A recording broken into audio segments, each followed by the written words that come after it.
அனைவருக்கும் இனிய வணக்கம். ஒரு சின்ன இடைவெளி, அதனால தான் இவ்வளோ நாள் ஆயிடுச்சு. இன்றைக்கி ஒரு குட்டி கதை.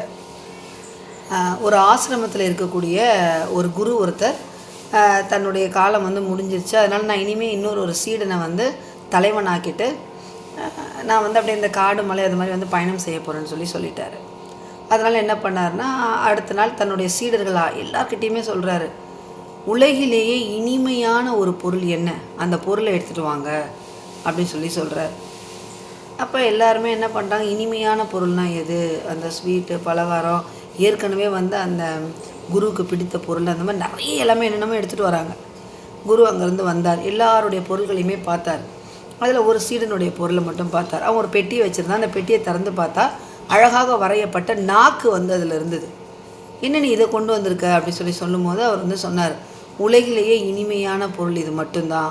ஏன்னா இன்சொல், இனிய சொல்லை விட வேறு இனிமையான பொருள் எதுவுமே கிடையாது.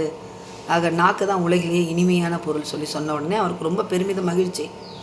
சரி, அடுத்து என்ன சொல்கிறாருன்னா, உலகிலேயே மிகவும் கசப்பான பொருள் எது, அந்த பொருள் கொண்டு வாங்க அப்படின்னு சொல்கிறார்.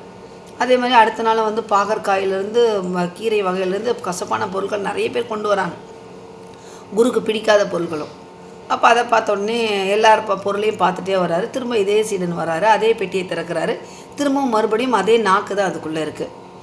அப்போ பார்த்தா திரும்ப இதுக்கு நீ நாக்கே கொடுத்த அப்படின்னு கேட்கும்போது உலகிலேயே மிகவும் மோசமான ஒரு கசப்பான ஒரு பொருள் எதுன்னு பார்த்தீங்கன்னா நாக்கு தான். தேவையற்ற சொற்களை சொல்லும் பொழுது அனைத்து விளைவுகளையும் ஒரு சேர பெற முடியும்னு பார்த்தீங்கன்னா அது நாக்கு மட்டும்தான் சொன்னாராம். அதன் பிறகு அந்த குரு என்ன பண்ணார்னு பார்த்தீங்கன்னா, அந்த சீடனி ஏன்னா பாதுகாக்க வேண்டியது, எவ்வாறு பயன்படுத்த வேணும்னு தெரிஞ்சிக்கக்கூடியதே நம்மளுடைய வாய், நாம் சொல்லக்கூடிய இன்சொற்கள் மட்டும்தான். அதனால் அவரையே என்ன பண்ணியிருக்காரு, அது எனக்கு பிறகு நீ தான் தலைவன் சொல்லிட்டு குரு கிளம்பிட்டாராம். இதுதானே உண்மை. இருக்க பொருள்களையே சுவையான பொருள் கசப்பான பொருள்னு பார்த்திங்கன்னா நாக்கு மட்டும்தான். ஏன்னா வெல்லும் சொல் கொல்லும் சொல் சொல்லுவாங்க இல்லைங்களா.